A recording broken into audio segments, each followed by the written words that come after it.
Hello, everyone. Welcome to another Downfield Read podcast. This one is especially special for me. I think we're going on year 2 or year 3 here.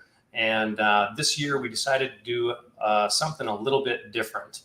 I decided to, after playing in a league last year, which was a little bit revolutionary, one of its kind, 64-man team. You might have heard of it. I'm not going to say their name, but if you're part of it, awesome. That's where I met a lot of very good fantasy football experts, a lot of very knowledgeable fantasy football people.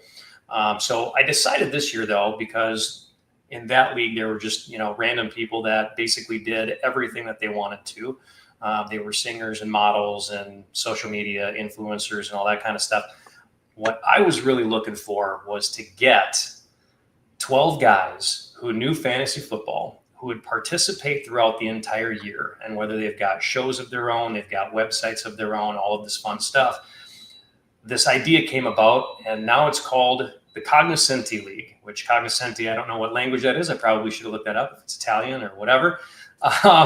It means expert. So it's basically we're out there, we get the best of the best.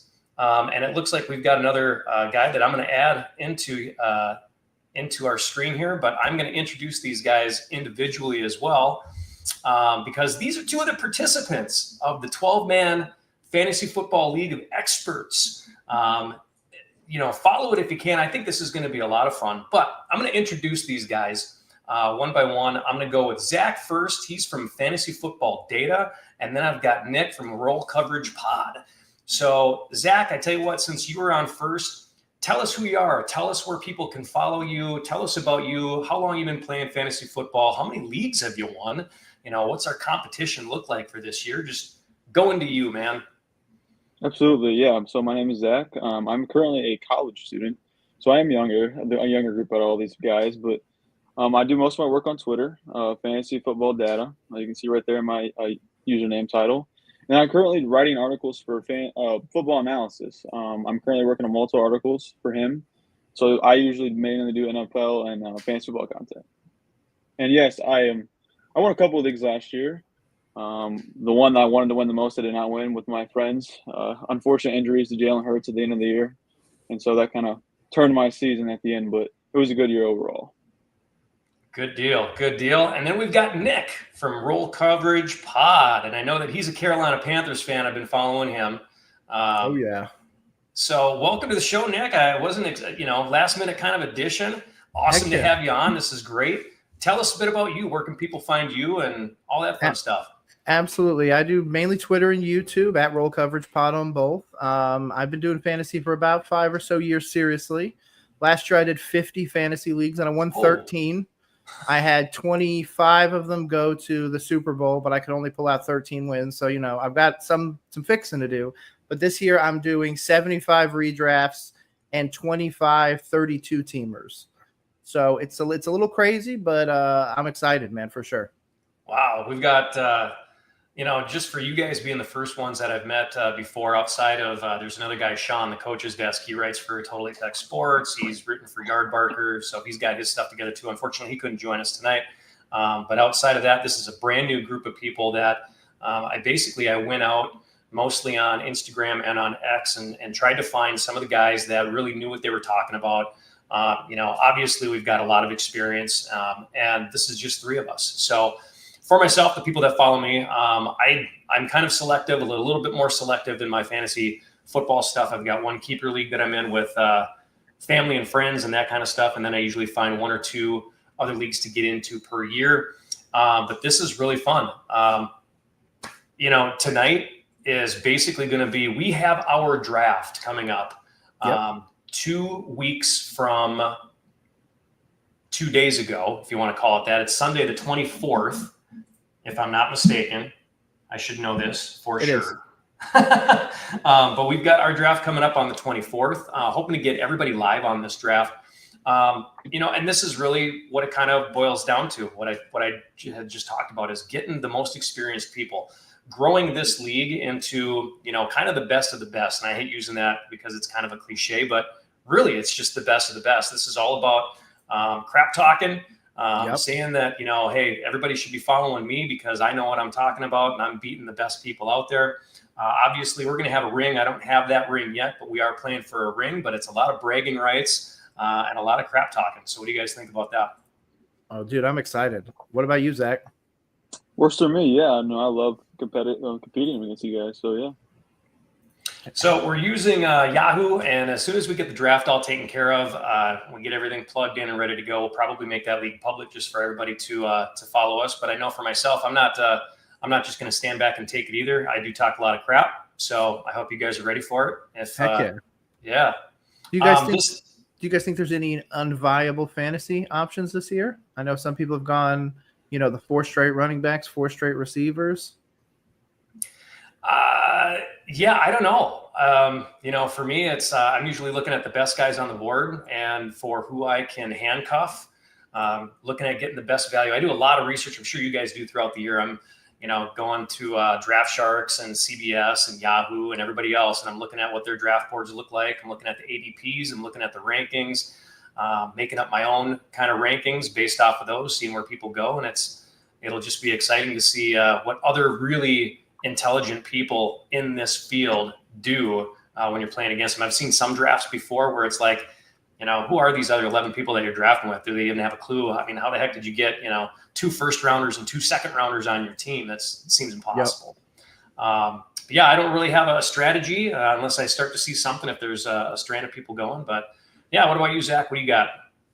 I usually go for the best value. I think that's still the best way to play fantasy football. If I'm avoiding a guy, and he still falls to the value I want to take him at, I'm going to take him there. I think there's been enough data over time to show that taking guys at ADP is statistically the correct way to play fantasy football. And so I'm going to live that way. Obviously, other guys I'm higher on than other guys, but I think for me, I'm going to live in the ADP. The guy overall ADP tells you where to draft and how to draft these guys mainly. Yeah. I would agree for the most part as well. I'm not going to lie to you though. I'm going to go totally out of left field. I'm all risk it, no biscuit.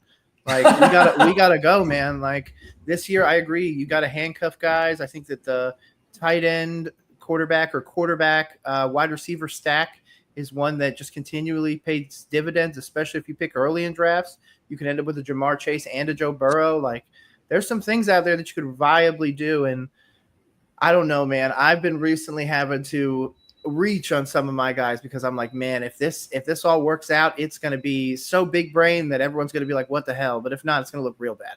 Yeah. I saw one draft earlier this week where they went all, like you said, risk it, no biscuit. They took Ashton Janty. I think they had the number 10 or 11 pick overall. They went Ashton Janty in the first, and then they went Puka Nacua in the second, which, ooh. I mean, if you're following Puka right now, you got to know that Stafford's back is bad. And it's been bad for 4 to 6 weeks now, they've been saying. So it's like, boy, Devontae Adams, you got to watch his stock drop a little bit. Puka was a hands-down first-round draft pick, I think probably until a week ago, and now everybody's kind of wondering when's Stafford going to come back. I don't know if Stafford finishes this year, to be honest with you. I mean, they've got stuff outside his training camp and everything with that. God, I can't remember the name of it, but it's some special thing for rehabbing him directly outside. So he's not even working out and he's still getting rehab constantly. I mean, that's a concern for me. That makes me really want to fade him. Oh, for sure. Yeah, I had Puka like wide receiver 3 going into like June. And that obviously has dropped quite a bit since the Stafford injury. But, I was all in Puka, and I'm all in on Devontae Adams, I think, before the Stafford injury. But the Stafford injury is definitely concerning from a standpoint that offense is based a lot on how fast and how quick the quarterback can get the ball out to their guys. Yeah, and there's a chance we might see Jimmy Garoppolo starting the season. That'll be interesting. Yep. Yeah, I just actually on Twitter just saw the clip of, remember Devontae? I don't know if you saw, but like he did the wide receiver series on Netflix, and like he was like on the sideline talking about like, I gotta get out of here, like I'm gonna get killed here. And the quarterback throwing the ball was Jimmy G when he was saying that. So I don't know if him and Jimmy G are on the same connection. I assume they amended ties by now, but it's not ideal for Jimmy G to be playing quarterback. Right. One strategy that I went with last year, and mentioned this before, is handcuffing my running backs. And last year I had the overall 5 pick, and I went with Bijan, and then picked up Tyler Algier later on. and he was going pretty early as well. But that actually did play dividends when a couple other running backs went down. I actually started them both some weeks, and they both did great. It's like Algier was picking up 1 or 2 touchdowns, and Bijan was getting 120 yards. And it's like, the passing game was just, almost non-existent, but they were using both of these guys. So that kind of thing can work out. And it worked out for me a little bit last year. Not great, but it did work out some weeks more than others.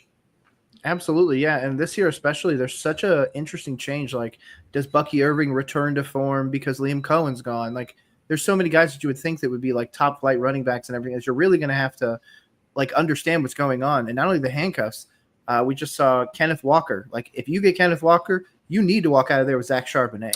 Yes, there's no way. There's so many of these guys. Even Devon Achane, you need to get an Ollie Gordon or somebody like that behind him, because they're going to put these guys through the ringer. And I don't know if some of these guys can survive the full series or the full season. 17 games is a long time for a running back. Yep. Yeah, you got it. So make trades if you can, I guess. Picking up somebody else's backup. If somebody grabs your guy beforehand, grab their guy. Oh, yes. Yeah. What do you feel about drafting earlier in the season? Obviously, a lot of things can happen even after preseason week 1. We're not drafting, like I mentioned before, until the 24th. So we've got a couple of weeks to go yet. And it's just before the season starts, about 2 weeks before the season starts. Do you like drafting beforehand, or do you hate drafting too early in the season? For me, redraft I prefer later. Best ball, obviously, I play it whenever. You can do it when it first comes out in May and June. But redraft I prefer later.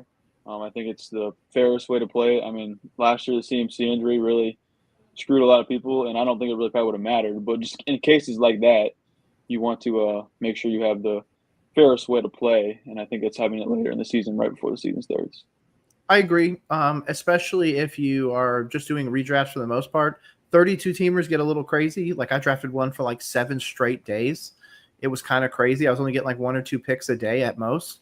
So those ones take a little bit farther out. You probably want to start drafting those now. But for redrafts, the later you draft, the better. Don't be like me. I drafted 5 like a month and a half ago, and I have Rashad White on 2 of them, who is now hurt. So yeah. Just doesn't make sense. All right. Any hot topics that you guys want to talk about before we get into this whole thing? Obviously, the whole point of tonight was to go live, kind of represent the league out there, make sure that people are getting their first taste of it.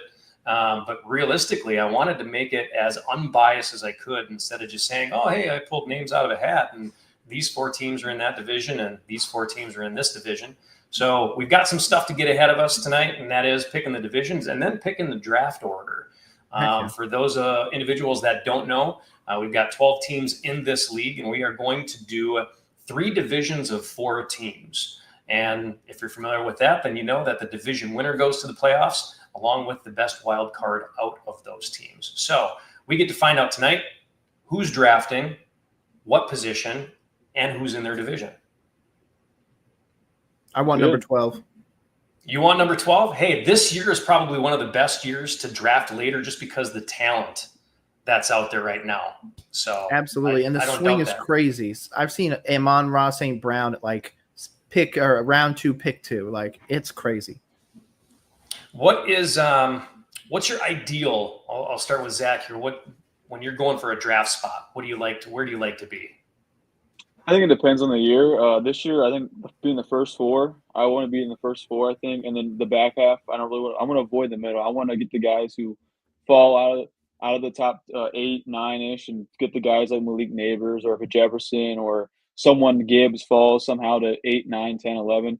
I kind of want to avoid that 5, 6, and 7 turn right or the middle of the draft, just because I'm kind of unsure of Saquon Barkley. That might seem like a hot topic, but he's a bit lower for me. I don't know if we want to get into it now, but the research has been done. I've done plenty of research. The 370 touch season, guys like regress 20% fantasy points, and then guys who are RB1, 0-4 tend to regress like 22, 23% again. And it's not that I'm saying Barkley's going to get hurt, but when guys see a massive workload, they tend to either miss time or get hurt, and missing multiple, almost like Christian McCaffrey did last year, missing a whole season basically. So I'm not taking Barkley at his ADP. And so I think for me, getting maybe that 5th pick would be nice, because I think he would go by then. So I would get a guy like CD and Jamar Chase and Bijan and Gibbs are guys I'm taking over him. So I like that first 5 picks, but 6, 7, 8, I kind of want to avoid right now. But I don't know about you. You said 12, but Yeah, I like 12 because I like the turn, if I'm going to be honest with you. I mean, you're talking about coming out of a draft with guys that you're kind of talking about, but just a fringe a little bit out. Guys like Drake London.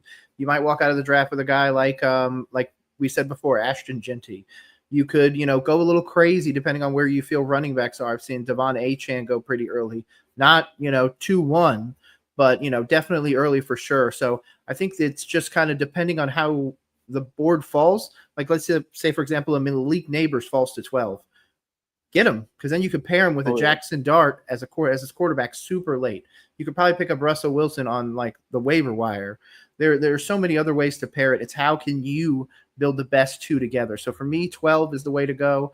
I personally, unless I get a truly amazing wide receiver, Brian Thomas Jr. or somebody like that, I'm probably going to go 4 straight running backs, unless it's PPR, of course. Yeah, I really like going up with having I think one of my drafts recently, I went Genty. I think CMC was still there then, and then the turn was Achane something. So yeah, I ended up with 4 running backs. Then I took a wide receiver.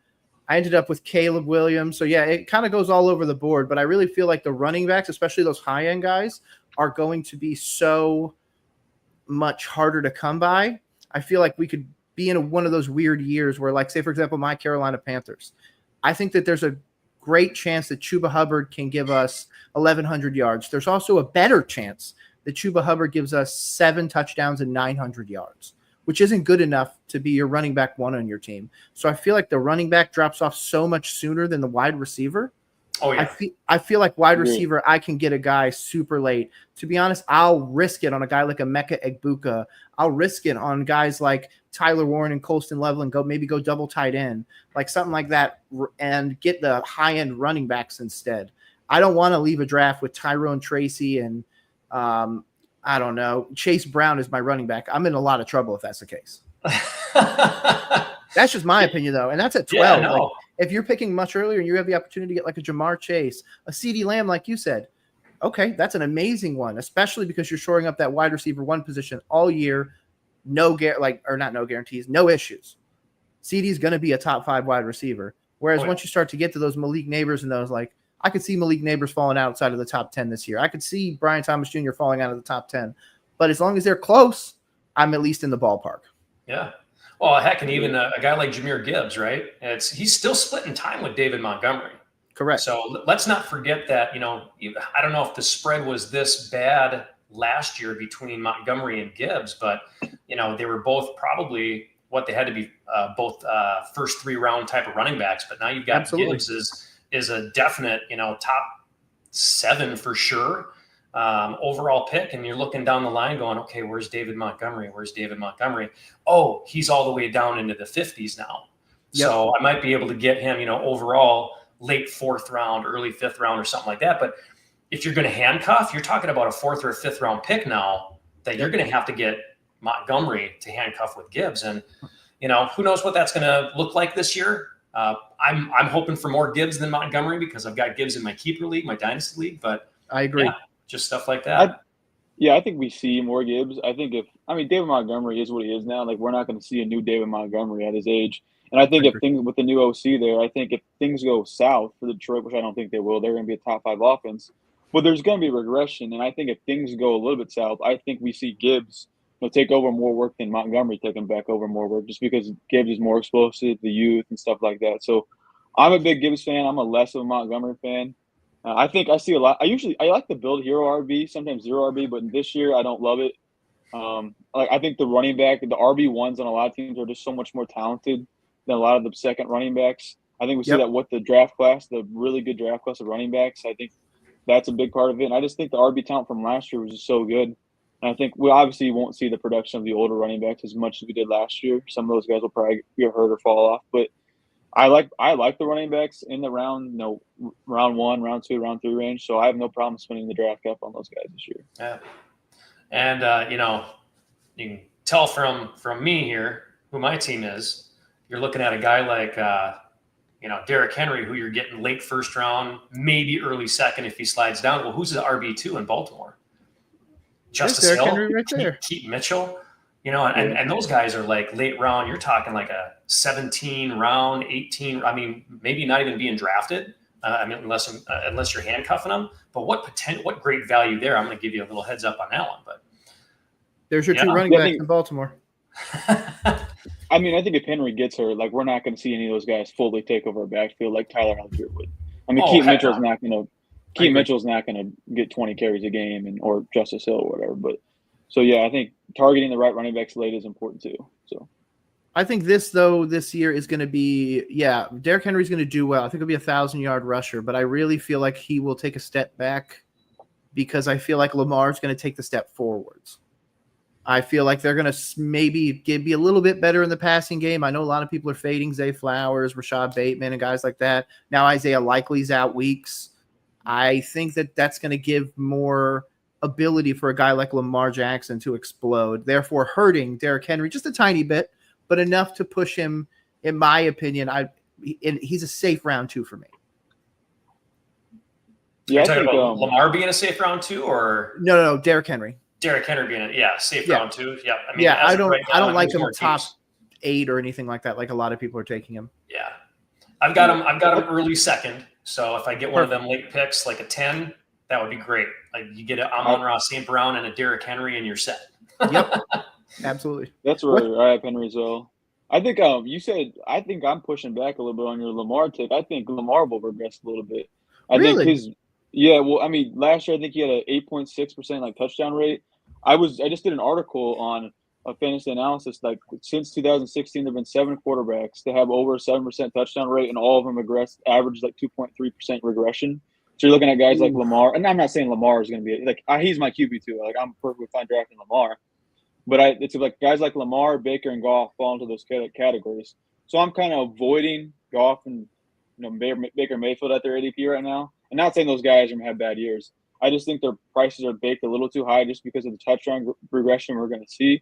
But I think with Derrick Henry, I think I've accepted the fact that until he falls off, I'm just going to believe he's going to be the Superman he is.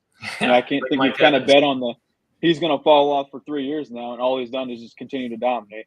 Exactly. So I think I'm more into the Derrick Henry's going to continue to dominate, and I think Lamar is going to have a great year. I mean, probably should have had a case for should have won MVP. If not, I mean, him and Josh Allen were 2 great seasons last year. 41-4 is insane. Yeah. So that's why I'm expecting a little bit regression in the touchdowns because I'll give you that drop off. I'll give you that. I think maybe I'm a year late on it because I don't remember Lamar throwing 41 touchdowns, but I was expecting like 36 and 6. Yeah. And I can. That is technically a great regression though. Yeah, I think I got him projected for around like 33, 34, and I think there's a game being missed factored into my projection, so he's still going to throw for a league high almost. I mean, yeah, love the numbers, guys. Love the numbers. Heck yeah, dude! Especially for a Super Bowl run, hopefully in Baltimore. Well, I'm not going to say anything, but yeah, I've been waiting for that for the last couple of years. So, hey, I lived up there during COVID. I remember when Lamar was first getting there and everything. That was so much fun. Oh yeah, for sure. It has not been a dull year over the last 8 years, except for when he gets injured. That's about it. All right, so I'm going to. This is going to take a little bit of time, so you guys can do whatever you want to, or talk whatever you want to talk about. But I'm going to share my screen. The first place that. Let me see. Forgive me if this does not go as well as planned. Share my screen. Oh, come on. Speaking of Zach, love the content. You're definitely one of the best new follows because I know that you're haven't crazy exploded yet. So if people haven't followed you, they need to get on the train early because I'm excited for what you're going to do, man. Yeah, I'm more of a analytics guy. So if you have guys who are pretty historically or not very good analytically, I'm probably going to disagree with you. That's okay. I love watching film, so I am a film guy. If a guy, he produces volume. I think volume is still the king in fantasy. So if you're low efficiency, volume is always going to win out still. See, if that's the case, I need to get you into my theory, and I need to have you test it because I think that there's a direct correlation between quarterbacks who can succeed at the next level based on their CPOE from college?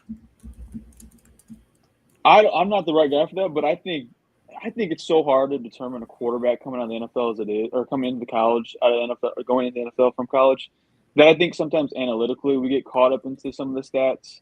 I agree. I think a guy like Richardson, he's Anthony a guy Richardson? from college. Oh yeah, Anthony Richardson. Okay. Yes. I think historically, I think we're gonna look back and say that was a bad pick, and he was not an analytics guy. He was more of a bet on the potential, whatever type of guy. But I think when you're talking about completion percentage over expected, I like looking at that more from an NFL data standpoint, like guys like last year who did it well in the NFL. And I don't know how much that correlates. I'm not the guy to answer that from college to NFL, but I can take a look for that if you want me to. Yeah, dude, definitely look at it, because I was messing around with it one day and somebody kept telling me that Brock Purdy was terrible. So I was like, okay, I'm going to keep looking around. So I kept looking around, and if you go and look at quarterbacks that came out of college, and I started testing it against a bunch of former picks. So I started running CPOE against like Ryan Leaf. Ryan Leaf had a negative CPO in college. I forget what it was based on, because you need to pick the percentage that the CPOE is based on. I think it's 66% or something like that, something generic.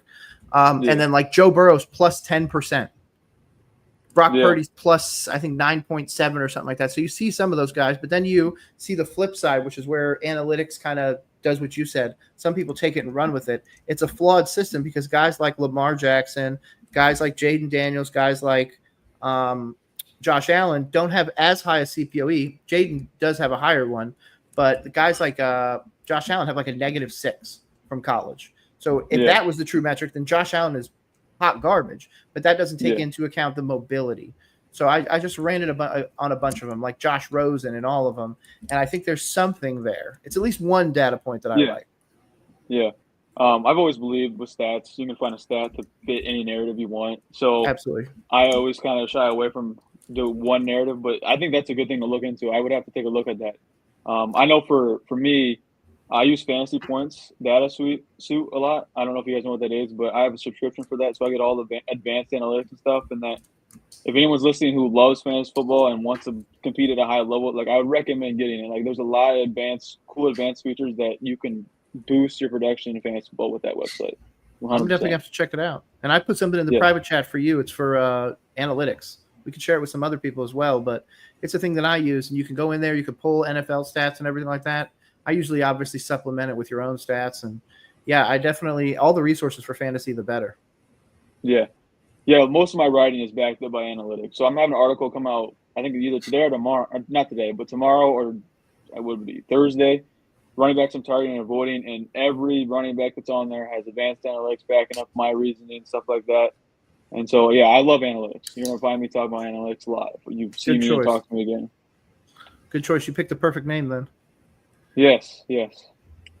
All right. So you guys can see my screen, I'm hoping, right? Yes, I can. Yes. All right. Found this cool little website called Vondi.com, and you can do a random NFL division generator. You can do this for fun or whatever. I found this obviously for fantasy football. So basically what I did in here real time, so that it's all live. I haven't cheated in any way to get in a division with someone that I think is going to be easier in this league or whatever.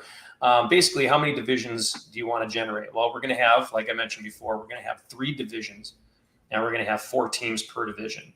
And then you can include your specific teams, and we got all the guys in here. Football Guys Fantasy Football, The Coach's Desk, Fantasy Football Advice Network, Top 1 Fantasy, Shots from the Sideline, Fantasy Football Data, Ballers and Briefs, High Society Fantasy, Fantasy Football Know-It-All, Roll Coverage Pod, Saturdays in the Swamp, and then myself, Downfield Read. No other preferences or notes to put in here, but when I go ahead and click on Generate Your Own, that should give us, or at least it did in the practice trial that I did earlier today, should give us our 3 divisions of 4 teams. Are you guys ready? Heck yeah. Do you want to be in the same division at each other? Yes. Oh, this should be fun. All right, let's check it out. Let's see what happens. 3, 2, 1.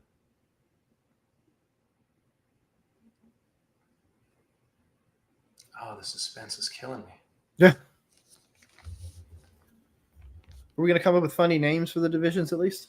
Oh, we can definitely do that. Oh, here we go. So here's what it brought us to. Division number 1 is Football Guys Fantasy Football, The Coach's Desk Fantasy Football Advice Network, and Top 1 Fantasy. Division number 2 is shots from the sideline, and I'm just making sure that they didn't just pull everything over. It looks like they pulled everything over, actually, as the order that I put it in. So I do not like that. Fantasy football know-it-all. Yep, roll coverage, Saturday in the swamp. We're going to do this again because I don't like that. Yeah, I don't want to tell you what to do, but ChatGPT, I've used in high sorry, school. say that again? ChatGPT, I don't know if you know what that is. I've used it in high school, college. I don't want to get in trouble, but it'll do it for you. The AI tool, it'll do it for you. You can put it in there to ask whatever you want. It'll randomize it for you. All right, give me 1 second, guys. I'm going to be right back. You can keep the topic to yourself here, or keep the topic going. I'll be right back. Okay. Oh heck yeah! Then let's do this. Let's see if we can make the divisions before he gets back. You might be able to do that. I just got to pull up the thing with everybody's name real quick. I'll ask you. Do you have like any favorite picks right now? Quarterback, running back, receiver, like your favorite guys you're targeting? Especially in redraft, I'm very interested in the rookies this year. I think that there's a argument to be made that if you're going to go wide receiver early, you can sacrifice as long as you can get out of the draft with a guy like Omarion Hampton or, to be honest, Trevion Henderson. I like some of their rookie quarterbacks. Jackson Dart's interesting, but he's probably not going to be able to start till later. I'd be very surprised if he starts early. When it comes to the rest of, everybody, wide receiver, Emeka Egbuka. I'm a Carolina Panthers fan, so go Tetaroa. I don't like Golden. I'm going to be honest with you. I think the Packers wide receiver room is going to be weird. I could actually see a scenario where the Packers finish third in their division this year. Behind the Bears, behind the Lions, of course. I don't know. I don't really have anybody that I truly am just in love with. I'm more in love with the pairing. Like if I can get a Colston Loveland with a Caleb Williams, I'm sold. If I can get a Kyler Murray and a Trey McBride, any of those really, just to kind of put guys together, because that's really what's going to give people those extra points. Yeah, you can have the number 1 tight end in the league, but if you're getting hurt in other places, you got a weak running back room. That double points really helps get you out of that hole. So I really like that. I've struggled with the idea of the 4 running back, 2 tight end, 1 quarterback, and then going late wide receiver draft. I did that in one of mine where I ended up with guys like Jalen Royals and everything, where I'm really hoping boomer busts. But hey, guys like Jaden Higgins and everything might actually get to start early. So there's a little bit to it. Again, all risk it, no biscuit with me. Here's a good one. How do you feel about Michael Penix Jr.? I think it depends what format you're playing in, or like 6-point touchdown or 4-point. I'm more inclined to go with him in 6-point just because the rushing upside, I don't know if it's there that much. But I think the Falcons' offense could be slightly underrated right now. We obviously Bijan's one of the better running backs in the NFL. Drake London, we talked about him earlier. He's a guy you can get in the second round who could finish as the wide receiver 1 in fantasy if Michael Penix comes out and plays well. I don't know if the Kyle Pitts hype wants to go again, but Michael Penix has talked highly of Kyle Pitts in the media. So I'm in on Michael Penix at his price. I agree. I think I'm more in on for me, I'm drafting the quarterbacks in the range of, if I don't get one of the first 4 or 5 with the Allen, Lamar, Daniels, Hurts, and Burrow, then I'm likely going to wait till like the 12, 13 with Williams, May, Fields. I like rushing quarterbacks. The upside's there. I talked earlier before you got on, but Drake May is my favorite pick in fantasy right now for the quarterback. Really? Absolutely. I need you to sell me on this because I don't believe it. And I'm in Mass right now. I'm in Mass. So those jerseys are everywhere. So I just actually wrote an article about the quarterbacks I'm targeting, and Drake May was one of the guys. And I got some analytics to back it up. Last year when Drake May, when he played 10 fully healthy games, he averaged 18 fantasy points a game. That would have been QB 13 on the season. As we all know, if you watched Patriots games last year, Drake May was probably in the worst situation in football, if not one of them. Yeah. His leading receivers were Hunter Henry, Demario Douglas, and Kayshon Boutte during the 10 games he played.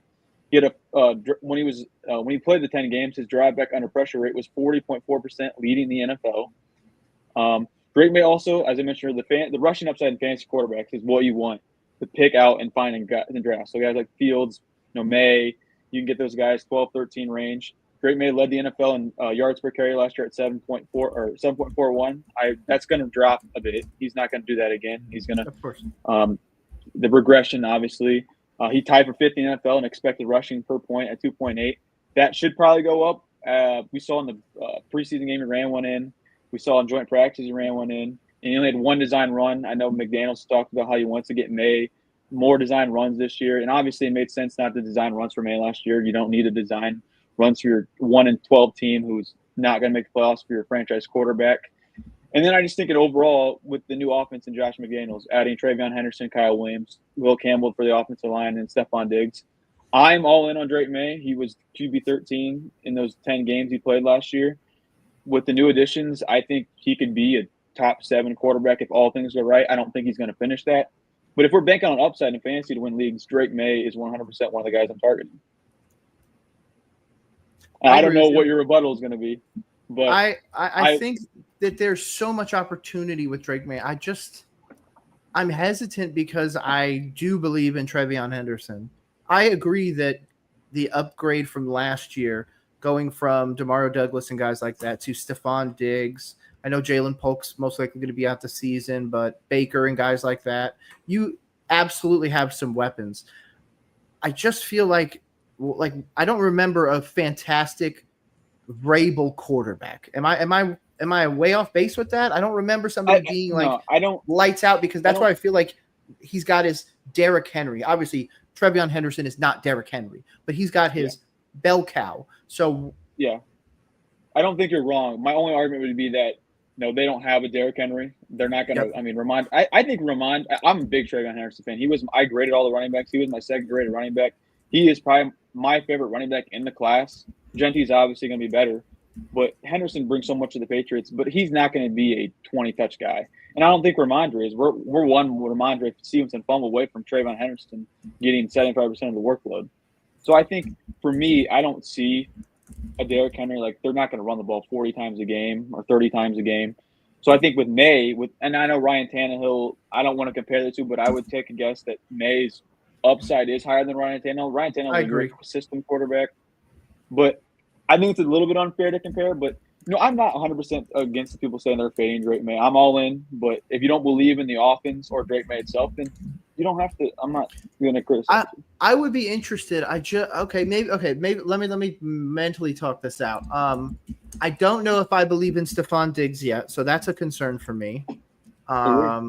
Again, I liked Polk and Baker coming out of college, but neither have really taken that jump forwards. There is a real chance one gets cut. I mean, there is a real chance. I think it's going to be Polk.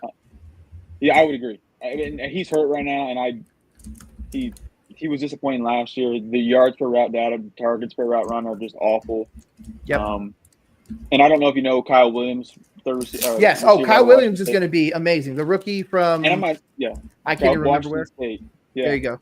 He had 0 catches in the preseason game, and I went back and watched all the tape, and he's open. He should have had a touchdown. Joshua Dobbs threw behind him on a slant route in the red zone.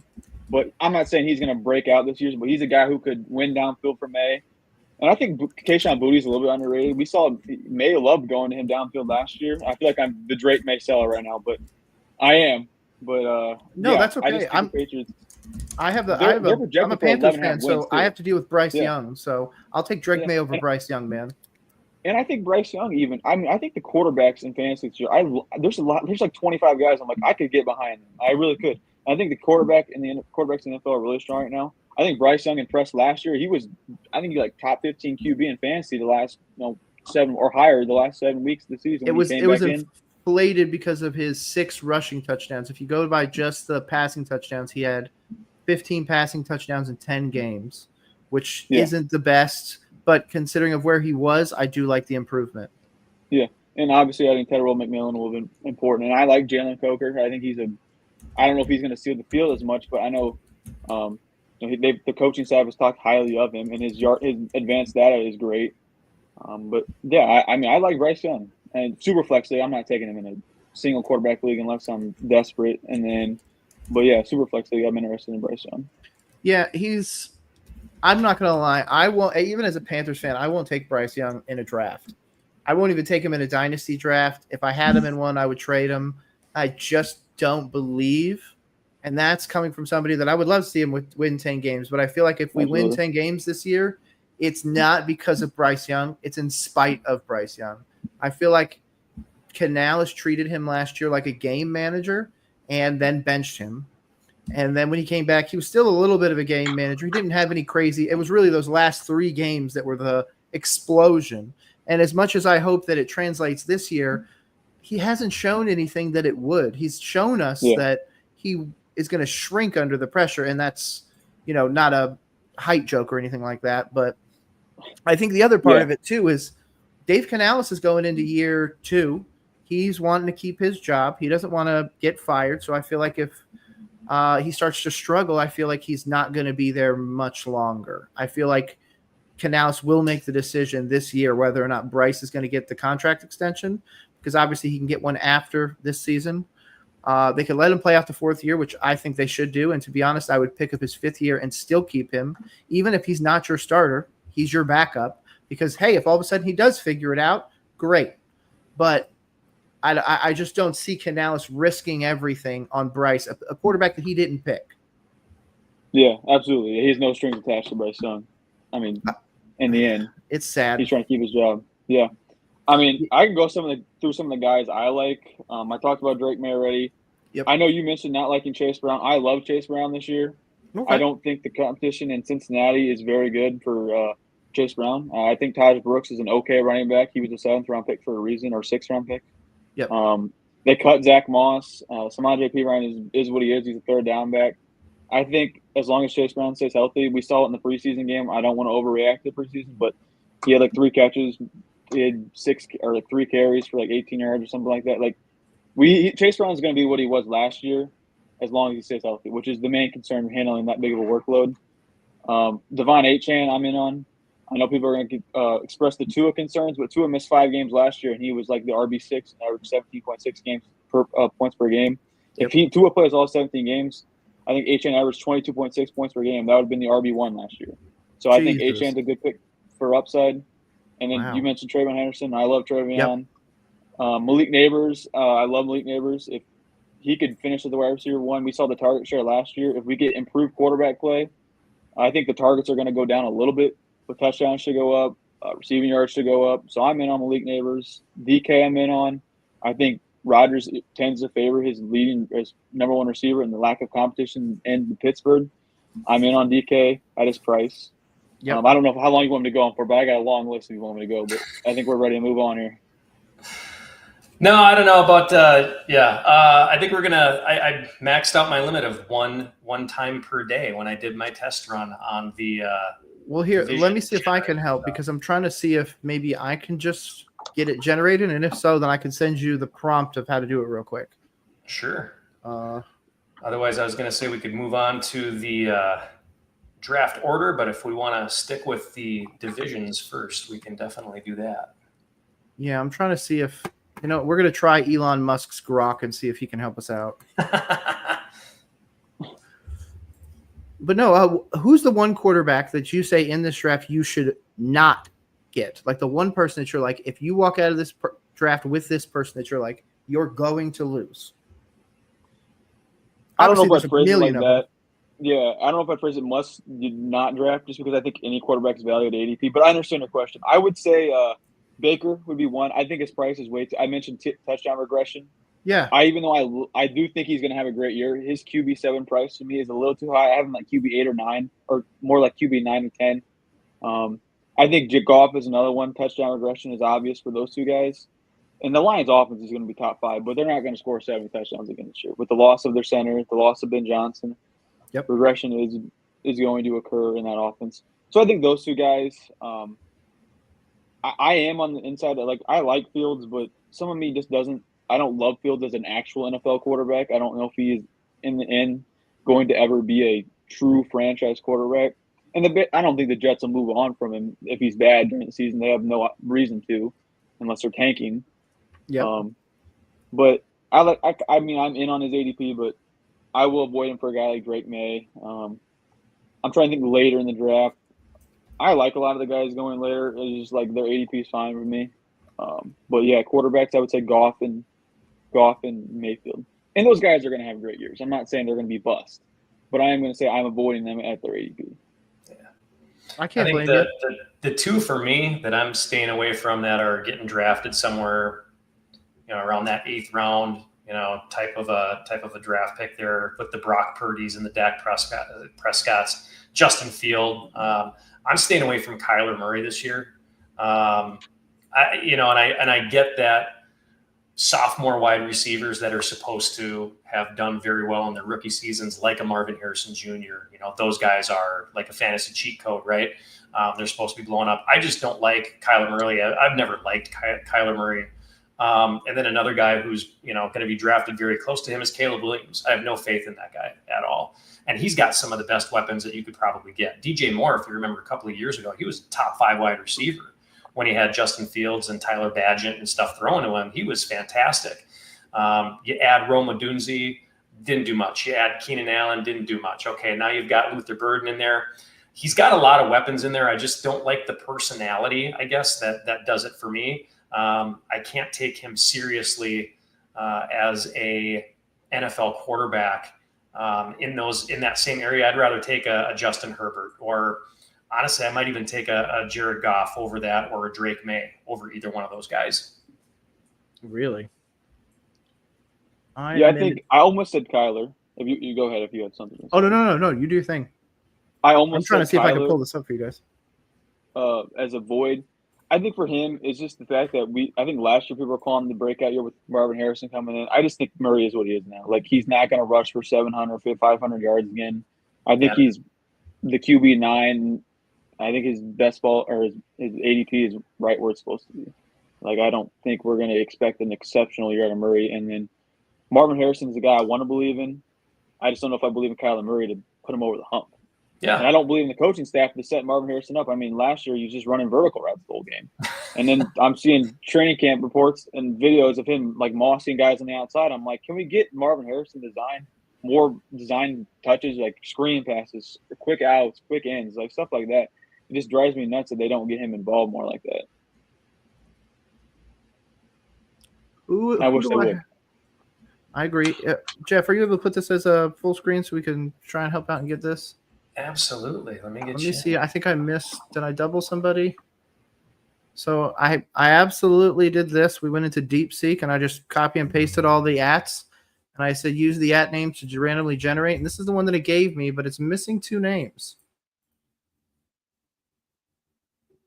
So I'm going to try and hit regenerate. We're going to see what it'll do real quick.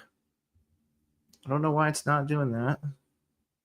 9 unique handles, so it's copying 1 name for some reason.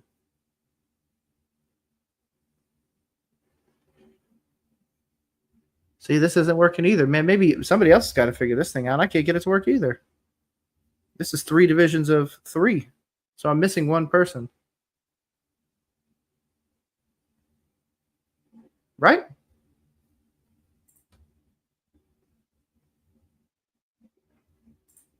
Can you guys hear me?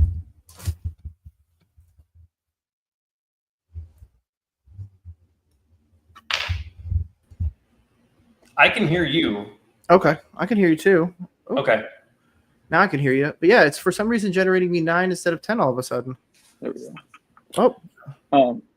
Here, can you copy all the names into the chat here so I can just absolutely, because this is being a pain in the butt. You want me to give you all of the names of like? Yeah. Yep, well, I just want it in the chat so I don't have to type them all out and waste time. No problem. Yeah, because I definitely want to see who the heck I'm playing against. Is it going to give me? Yeah. All right. Shoot. Let me see if I'll space them up. Well. Yeah, you can just put them. You can do it like that. Whoever put that one in there. Is that all of them though? 2, 3, 4, 5, 6, 7, 8, 9, 10. That's 10. So we got football guys. We've got Total Apex. I know who that is. That's Sean is the coach's desk. Fantasy football. Oh, it's missing me. For sure, it's missing me. And we've got Total Apex, and the coach's desk is the same person. So we've got fantasy guys. That's good. We've got coach's desk. I can just plug these in too, and I'll just put a space between them, I guess, or maybe that wouldn't work. Oh boy. Let me do this. I tell you what. Here, I got it. Yeah.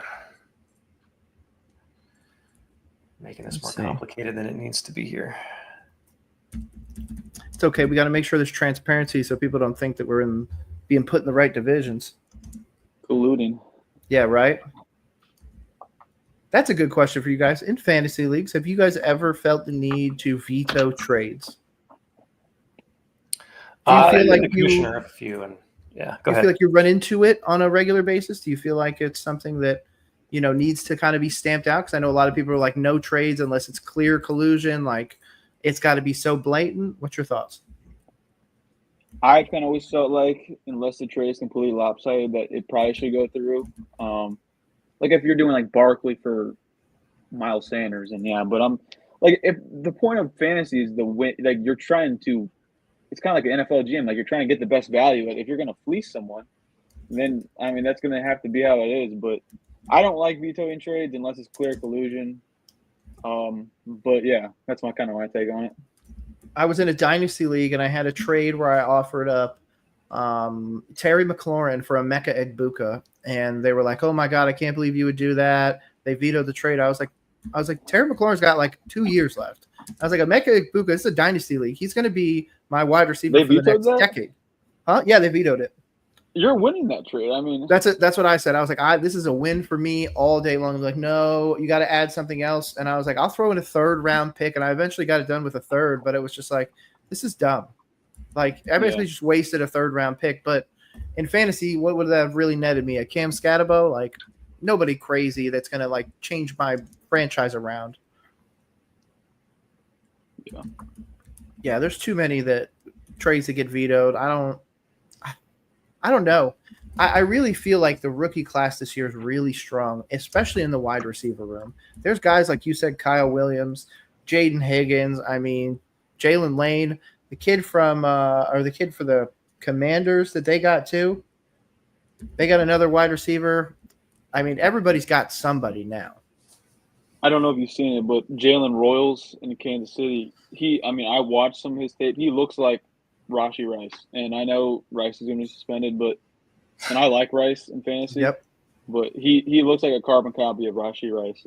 But I love the running back class too. And the tight end. This class is good. Like running backs, I think are really, really strong. I think there are a couple of guys I was lower on than consensus, but for the most part, I think the running back class is good. Okay. All right, I've got all those in the chat, and it's not exactly everybody's, at, but at least let's see if I can make something here. So yeah. Regardless, though, yeah, I don't know. I feel like there's some good rookie quarterbacks too. I was super excited to see Quinn Ewers play, and boy, was that horrible! Oh my God, 5 completions. He was my lowest graded quarterback. So I feel pretty good about that right now, but we'll see. I can't blame you. I was like, man, you're going to go behind Tua. You played at Texas. Like, this should be pretty decent. Like, Tua's going to get slapped by somebody, and he's going to get hurt. So you're going to have to play some games late. What are you going to be able to do? And if that's it, good Lord, Skylar Thompson has that job locked. Not even close. I'm sure they'll pick up one of the 3 quarterbacks that the Browns are going to have to get rid of at this point. Well, they signed Zach Wilson, and he didn't look much better in the preseason. I was about to say, yeah, Wilson's – I don't believe in Wilson either. But then again, I didn't believe in Mac Jones, and then Mac Jones got into a Pro Bowl, so. Yeah. Is it 3 divisions of 4 or 4 divisions of 3? It's 3 divisions of 4 teams. Let's see here. I think I got something here. Let me see. I tried to run it through it, and it didn't work.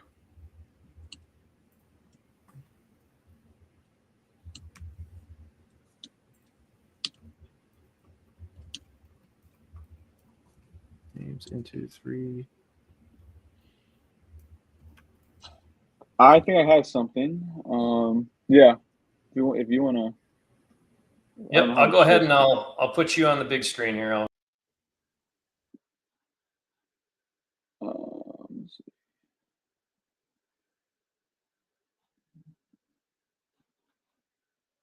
Do you know how to do a share screen here?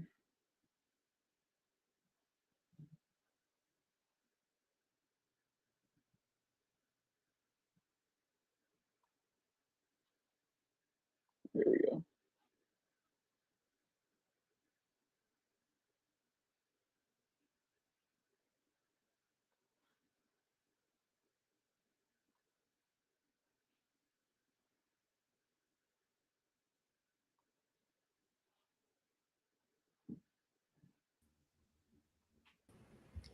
Tell you what, I'll just pop us in there. I'm not sure if you're. Give me a sec. I have a MacBook, so I did it on you're fine. Safari instead of Chrome. So I gotta pull up. See, I had to do it in Chrome. Yeah, that's the problem. I couldn't share it in Safari. So. Dude, I just recently went to Mac. It's literally the greatest decision I've ever made. Yep, it's amazing. I love it. I didn't truly appreciate how good Mac has become in the last probably 5 years. The Silicon Macs are insane. Mm-hmm. I can literally stream. I can play a game. I can have browsers open and everything and not have a single drop of lag. Alrighty, I think I got it now. So if you wanna, if I can share my screen, I think I can get it. Yeah.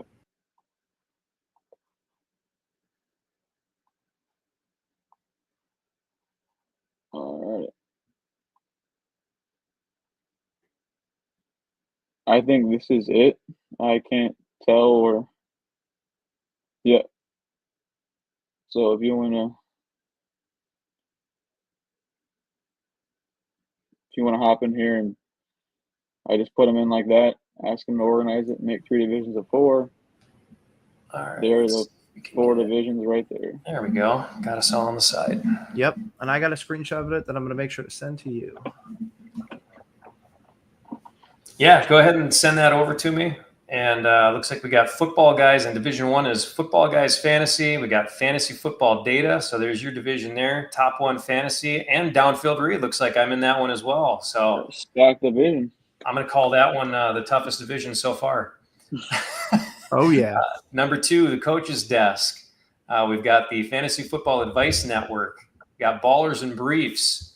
And we've got Roll Coverage. So that looks like a good one. I mean, none of these divisions are going to be bad. I'm excited for all these divisions. Division number 3, Shots from the Sideline, High Society Fantasy, Saturdays in the Swamp, and Fantasy Football Know-It-All.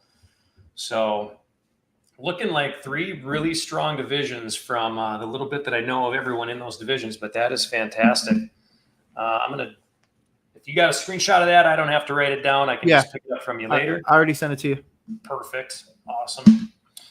And then hopefully you might as well ask it to generate a draft order then, no? I can. Well, I can just do it. How do you want to do it, Jeff? Oh, man, I had a really fun one. No. You can do it. I don't care. All right. Let me I'm going to put my screen up here again. Oh, is it a horse race? We'll get rid of this one. There we go. And then I'll share my screen here. I just realized you have a trophy over your shoulder. That's pretty sick. Bam. Yep. Zach will have one of those soon. That is so we're in our 3rd year of our keeper league, and this was number 1. Year number 1 was my brother-in-law.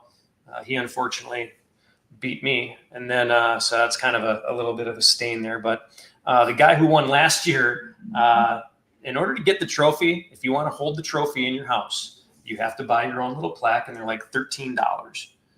So if you go through the website, just $13, and then you can have the trophy. Otherwise, you don't get to hold on to the trophy. It stays with the commissioner. Hey, $13 is a good enough investment.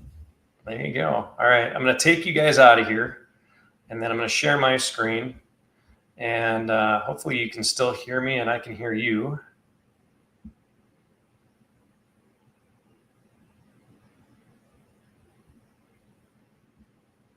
I'm going to put you guys back just because I don't know if you guys can hear me or not, and I want to make sure I can hear you, but we can't talk to you. Okay, so not sure if you guys have seen this before.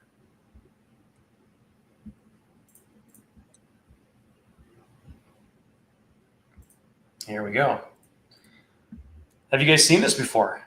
I've never seen this. This is it. actually pretty cool. Never seen it. All right, so we got 12 teams.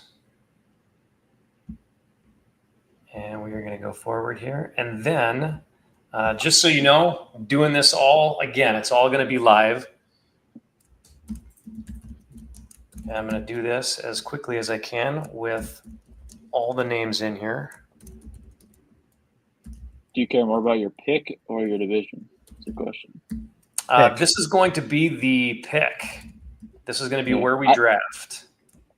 I care about my pick as well. I don't really care who's in my division. Yeah, so to say the division's pick. going to be irrelevant, especially. I mean, if you get injuries, it doesn't matter what division you're in. Yeah. You're in trouble. Yeah.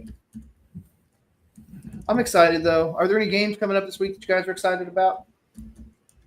I don't. Depends on what starters you're playing. I mean, I don't really care too much about the games where they got the backup of the backup playing. Yeah. I'm I feel going to that. the Colts training camp joint practice versus the Packers, which is disappointing that Love will not be playing on Thursday. But we'll see. I'll see the competition brewing between two elite quarterbacks. Apparently, Yeah. I'm joking. Yeah, I was about to say I'm not a Love fan. Yeah, for sure. No, I was talking about Richardson and Daniel Jones, but Oh, yeah, that's a whole. Yeah. Geez, I thought I was Daniel Jones joking. might have had something, but after that game, he ain't got nothing left in the tank. I would say it is Richardson's. I would guess Richardson gets the job. I think the Colts have more invested in Richardson. If he's not going to play all 17 games anyway, he's not going to stay healthy probably. So Daniel Jones will play. It's just what a crazy year to be a Colts fan. Yeah, I live in Indiana and live with people who are Colts fans, and it's not great. Yeah, they're not happy. All right, so here are all 12 teams that we've got in here, and I'm not doing any color changing to your jerseys. I don't care who your favorite teams are, any color coordinating, all that fun stuff. So here's what we got, though. So we're going to go forward, and then I'm going to shuffle it 3 times, just so it's even more random. We'll go 1, we'll go 2, we'll go 3, and then we are going to start this with just the regular parameters that they've got in here, I guess. Okay. Nobody gets any secret luck or anything like that. And we'll start the rush. 3, 2, 1. And there we go. And I'm going to get rid of us.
Damn it. I ran too fast. So here is the draft order that we've got in the league here as Saturday in the Swamp finally finishes their run here. We've got number 1, that the first pick is Fantasy Football Know-It-All. And then we've got Football Guys number 2, Ballers and Briefs number 3, Roll Coverage number 4. Looks like I've got that number 5 pick, which I think we all kind of decided wasn't going to be great. Number 6 is the Coach's Desk. Number 7, Shots from the Sideline. Number 8, Top 1 Fantasy. Number 9, Fantasy Football Advice Net. Number 10, High Society. We've got number 11, Fantasy Football Data. So congratulations to you. And 12th, Saturdays in the Swamp. So how are we feeling about that one? I mean, Zach's in the perfect position to win this.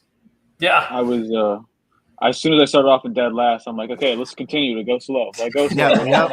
We don't want to get into 6th, 7th, 8th place here. I mean, let's just continue to get last. So it worked out. I agree. Yeah. Boy. Not sure. So with tell you what, if you want to give away anything, Nick, with your number 4 pick, you know, if you think Running back, period. How you want, running back, period. Yeah, it won't be.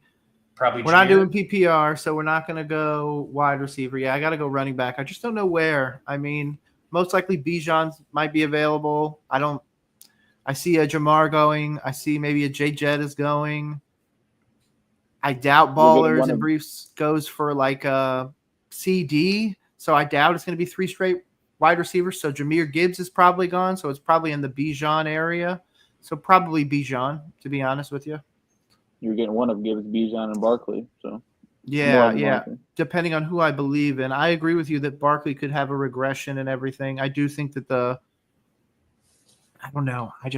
Once they hit 30, man, it scares me. I say that, but then I'm also like, oh my God, you know who's going to be a really great running back for the Texans? Nick Chubb. So really, yeah. So I can't pick lane here. So yeah, it'll probably be a running back. I'd be very surprised if it's not. This is half point, right? Or scoring? Or yeah, it's 0.5. Yep, half point PPR. Yeah. Half point PPR. Right. Okay, so I could go wide receiver, maybe Malik Neighbors, but I just don't see it. I'm going to go running back most likely. I just don't see 3 straight wide receivers either. So if I luck out and somehow get Jahmyr Gibbs, then great. So you're the running back guy. How do you play in any 3 receiver leagues? Yeah. How do you approach those drafts? Like, just you have to. I mean, same way, running backs first. The running backs again, really? like the top 10 or so, 15 running backs are better, and I feel like there's a bigger gap between them and the 16 to 30 than there is for the wide receivers. I feel like you can, you got guys like JSN and McConkey and stuff once you start to get a little bit later. But I really feel like this could be a year for Marvin Harrison to return to favor. There again, a crazy pick. Jalen Royals, like you said, getting more of the catches while Rashee Rice is out. Jaden Higgins, Emeka Egbuka, Tetaroa, like those guys you're going to be able to get a little bit later. So I feel like you could fade them earlier. And again, if you pair them up like I've been doing, Caleb Williams, Colston Loveland, or hey, if you go crazy, AR, Tyler Warren, I'm more willing to fade the wide receivers and make sure that I have probably 3 or 4 as opposed to just going crazy and then having to put in like Tyrone Tracy. Yeah. Because Tyrone Tracy can quickly go from running back 1 to behind Cam Scatabo if something crazy happens. I have no fear that even a guy like Trevion Henderson is going to all of a sudden not be a relevant fantasy running back. Yeah. I was about to say, I also do ones with defense too, so I go crazy over. Do we have kickers and defense in this league? I didn't really look. We do have kickers and defense, yes. Yeah. So basically, the league setup is you're starting 1 quarterback, 2 running backs, 2 wide receiver, tight end, kicker, defense, and flex. How many bench spots do we have? Oh my goodness! I want to. I was. Yeah. 7? That's typical, probably. Usually. Okay. Well, I'm gonna stop sharing my screen here. I mean, if you want me to talk about my pick, I will. Heck yeah. Who are you looking at for number 11? I mean, I obviously like the pick I got. I'm looking at obviously depends who everyone takes, but the McCaffrey, the Neighbors, the Achane, the Nico, the Brian Thomas, St. Brown, Puka, Genty, Henry, those guys. The guys, they're at EP probably right now. Yep, and that's the best part. You're going to be able to grab it at 11 and then immediately swing around and grab another one. Yep. So you're not walking out of there with just Christian McCaffrey. Yeah. Yeah, I don't. What's your thoughts on McCaffrey? I kind of just bought back from the fact that if he plays 17 games, which is unlikely, but if he does, he's probably RB1, 2, or 3. Yeah. He's a risk I'm willing to take, I think. I agree, because you have to look at the caveat of Ayuk's not coming back for 6-7 weeks. Jawan Jennings is hurt. Ricky Pearsall looked pretty good. Kittle's getting up there, but he's blocking for the run game a lot of the time. So, yeah, I feel like Christian McCaffrey goes back to being the number 1 again. Yeah. But yeah, I'm a little bit lower on Genty. I'm not that I think Genty's a bad player. I think he's a great prospect. I just don't know if he's going to get as much volume as some of these other guys are going to get, like McCaffrey, Barkley, Achane, Henry. But I'm more than willing to draft or Genty. Yeah, Genty's going to be one of those. He either helps you win your league, or he's going to be one of those picks that sinks your league. Because if Pete Carroll gives him a ton of snaps, he's going to get a ton of screen passes. Geno loves throwing those, all that. I mean, I can see his fantasy potential being through the roof. Top 5 for sure, and that'd be insane for a rookie. But at the same time, there could also be a scenario where he ends up, a Rico Dowdle or something like that, where he's got a bunch of running yards and all that other stuff, but he's not really the high-end fantasy relevancy where you would have to draft him. Like you said, 12 to 16. So, yeah, he almost reminds me of the Bijan a couple years ago when he was like the RB3. Yep. Highly touted prospect. That Bijan, he was like RB14, so he didn't live up to the hype his rookie year. So he almost reminds me of a situation that could end like that. But I like Genty. He's a great prospect.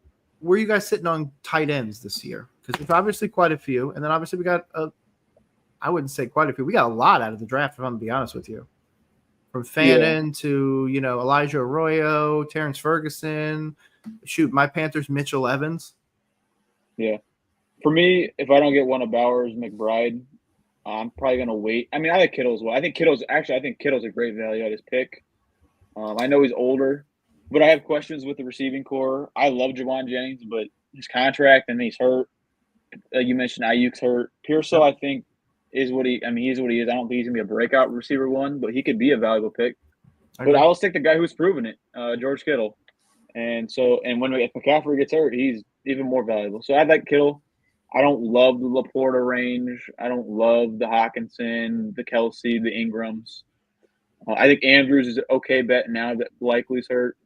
I love Warren and Kraft, Ferguson, Loveland are fine. I think Zach Ertz could be a good value. I saw that at a training camp and the joint practice that Daniels was under a lot of pressure and he was his number one go-to. Good. So I think he's. I mean, I don't know I'm not sure his ADP right now, but if I probably not too high. If I waited on tight end, I'd pick up probably draft 2 guys and him and Pitts maybe. I don't know. Speaking of Pitts, I'm going to give you guys fantasy advice that a whole lot of people seem to be ignoring, and that is Ja'Tavion Sanders for my Carolina Panthers. He is Kyle Pitts in Carolina. I don't care what anybody says. They can argue with the wall. Canales does not play 12 personnel very often. Last year he played it at like 14.5 or 14.8%. So he's not going to put 2 tight ends out there. Tommy Tremble's hurt, and he's not going to come back for a few games. But the guy that they just got out of college, Mitchell Evans, he can block. He's a really good receiver, even though he didn't show it in college. He was the safety, or not the safety. I call him the safety valve. He was the guy that was blocking most of the time, but when they needed to get a ball to him, he'd be able to get it. Not a crazy high drop rate or anything like that. So I really feel like all this hype around Ja'Tavion Sanders being this like, oh my God, he's lost 20 pounds. And now he's lining up a receiver. It's like, yeah, that's not really – he's not going to be able to compete against Tetaroa, Xavier, Leggett, Coker, Jimmy Horn. He's not even in that category. So I feel like that's 100% smoke and mirrors. And to be honest, I could see a scenario where once Tremble's back, Sanders is shopped. Yeah, I tell you what, I like the depth behind tight ends. And like you said, if you're not getting one of those 2 or 3 main guys up front there, I mean, you're looking at Dallas Goedert, somewhere in a later round. You're looking at Jonnu Smith now in Pittsburgh with Old Man Rodgers in that same range with Kyle Pitts. And I mean, those guys, those provide some really good value. If you're looking for sleeper guys, I like Brenton Strange in Jacksonville as a tight end number 2. I mean, look at what Evan Engram had done there in Jacksonville the last couple of years before going off to Denver. Brenton Strange is going to get that same quarterback. I mean, he's going to check down quite a bit. And Brenton Strange was no slouch when he got a little bit of starting time as well. So I think there's a lot of good depth that you can find at tight end overall. But to answer a previous question, just looking at our league here, and I'm not sure if this was something that is basically standard, but looks like 6 bench players with 1 that you can put onto IR. Does that seem low to you guys? That seems pretty normal. 1 or 2 usually, yeah. Yeah. So 6 bench with 1 injured reserve is where we're at. Because if We can do a general consensus. If we wanted to change that, we can do that now. If you want to add an IR spot, that'd be the only thing that I would say. 2 I don't, IR. really I don't really care. If you're putting 2 IR, I mean, you're in a lot of trouble. So, what's your thoughts, Zach? I mean, it's either 1 or 2 usually. I don't mind the extra IR spot, but sometimes I just roster a guy who's a backup who's hurt, just to hold leverage over some guys who need the handcuff. But no, I don't care. I'm fine with 1. You're good with 1, so 6 and 1 on the bench, or 6 on the bench plus 1 IR. Yeah. All right, good stuff. All right. Well, hey guys, it's been fun. It's been an hour and 10 minutes, and I know we had a little bit of a delay with the divisions and all that kind of stuff, but good first showing, good first show. Can't wait to get as many people as we can possibly get on for the live show. Probably do a couple more shows. I know that Sean from the Coach's Desk wanted to do one later this week, so maybe we'll hit something up and we'll do some specialty stuff talking about some specific position players, and but maybe we'll leave that until after the second weekend of the preseason as well. I just love this time of year, don't you? I'm looking for more football stuff. I feel like I can't get enough of it. So. Yep. I'm finding myself watching Madden Rebuild, so I think it's time for football to officially start. You got it. Well, hey, I want to say thanks again. This is going to be an exciting year. Very fun stuff. Can't wait to get it going. If you guys have any questions, or if anybody, like I said, follow these guys, follow everybody in the league, see what we're up to. You're not going to get, I would almost guarantee this, you're not going to get another group of fantasy experts all in one shot if you're following this league to find out about sleepers and who to go to from week to week, bye weeks, all that fun stuff. Check us all out. Follow the league. This is only going to get better from here. Heck yeah. Thank you, Zick. Zick. Yep. That's both of you guys. That's what your combined name is, Zick. Thank you, Nick. Thank you, Zach. You guys have a great rest of your night, and we will be in touch shortly. Have a good night, guys. Awesome. Yep. Thanks, guys. See ya.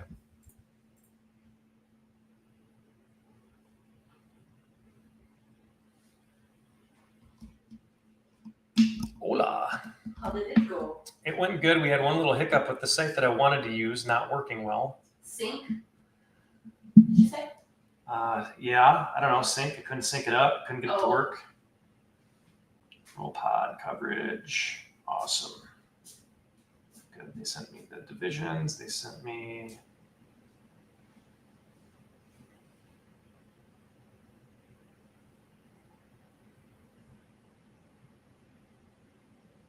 Got everything.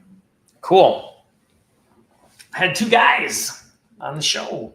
Oh. You had 2 guys. You stop it. How was your night? It was good. I like that place. The place is adorable. Had 2 glasses of wine. Had some flatbread pizza with prosciutto.